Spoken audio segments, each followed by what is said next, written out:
Top of the morning, top of the evening, top of the night, whatever time zone you are on, we're going to continue looking at the Kenneka Jenkins case. Let's go. Let's get started. If you have submitted your formal complaint to the Attorney General in the state of Illinois, leave a Y in the comment section for yes or leave a thumbs up. If you have submitted your formal complaint to the Attorney General in the state of Illinois, leave a Y in the comment section for yes or leave a thumbs up. Information to senators and the Attorney General in the state of Illinois listed below. Information to the Attorney General and senators in the state of Illinois is listed below. Make sure to submit your formal complaint. Put your stuff on paper, put it in writing, so documentation trail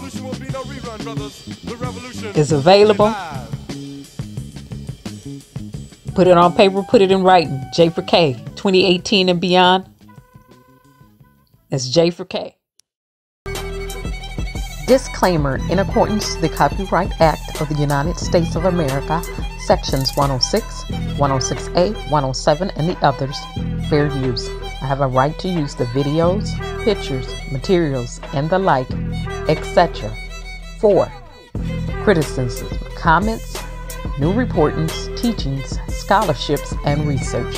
This information is now a matter of public record in accordance to the United States of America Freedom of Information Act. As we continue to look at the Kenneka Jenkins case, we know the Crown Plaza had a duty to preserve all relevant information pertaining to the incident that occurred on their property involving Kenneka Jenkins. We know that the police department did not send a specialized forensic team in to electronically retrieve the data, nor did they go in themselves to retrieve the data. Instead, they let the hotel general manager turn over vital evidence to them. The police department cannot speak to the authenticity or the integrity of the data that came from the hotel. Then they came out and spun a false narrative, as if Kenneka Jenkins accidentally walked into a freezer. Okay, let's look at the suspects from the hotel staff who had remote access to the IP surveillance system and the cameras. And I call them all suspects because everyone who was present when Kenneka Jenkins died is a suspect. Everyone. That includes the guests and the police and security. If they were there when she died, they're all suspects. Everybody who was there is a suspect. You wasn't there, I don't have you labeled as a suspect. If you was on the premises when she lost her life, you're a suspect, period. After all that time, everyone's been looking for Kenneka. The beverage manager just happens to have an epiphany that, oh, she's in the kitchen in the freezer. I got a revelation. Oh, she's in the kitchen in the freezer. I got an intuition. She's in the kitchen in the freezer. No, sir. You know who put her in there, or you helped to put her in there. Suspect number 1. First of all of you in management had remote access to those cameras right along with the security department. Stop playing. First on the list is the assistant food and beverage manager, who also functions as security when needed.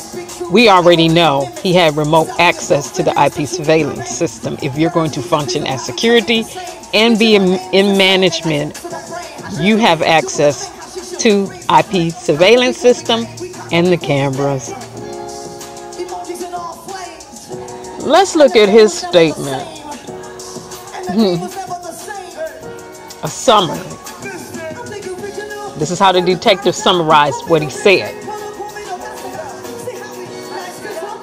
So, according to their statements in detectives and police summaries, they're all searching for Kenneka. In the first place, the assistant food and beverage manager checks is the freezer. So with the keys in his hand and a flashlight, he using his key ring and flashlight to look for her. He just see her legs, no face. And he didn't run out of the kitchen. This was his first time seeing a dead body, according to him. He did not run out the kitchen. He didn't even do a quick trot out the kitchen. He just walked a little bit quicker out of the kitchen. First time seeing a dead body, and he did not run out the kitchen. First time seeing a dead body, he did not run out the kitchen. Miss Teresa, when she heard her child was deceased, ran up out the hotel. She didn't even get to see the child yet. She ran up out the hotel, just hearing her child was no longer alive. This is his first time seeing a dead body, but he did not run out the kitchen. Okay. Okay, and according to his knowledge, the freezer was locked. However, a construction worker may have gone in there and unlocked the area early on Friday. How would he know that? Did he play back the video footage to show that? I have that. And I'm not talking about the end of August video footage that they posted on the website. I'm talking about the days that we don't have. Those days we don't have.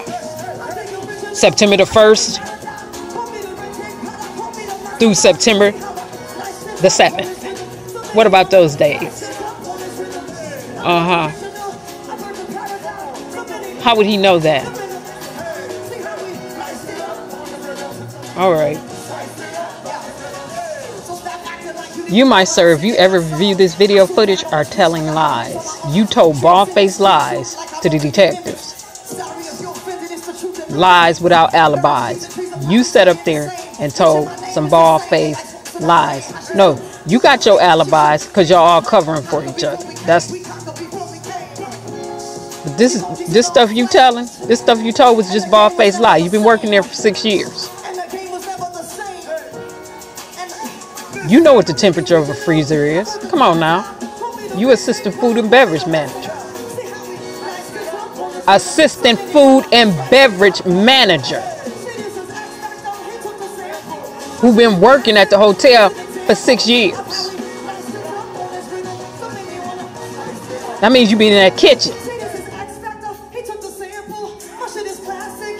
Also, the light had to be on when the detectives got in there and the police got in there, but you didn't turn it on. If you didn't turn it on, who turned it on? You don't recall turning it on. You don't recall it being on. You can't remember.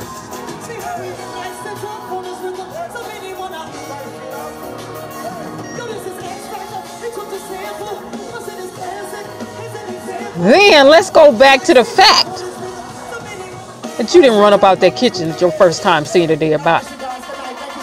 Unless you used to seeing dead bodies.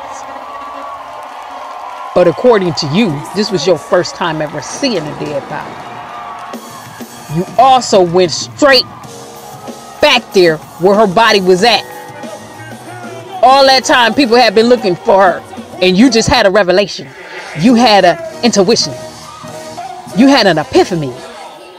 She was back there in the freezer. Stop lying.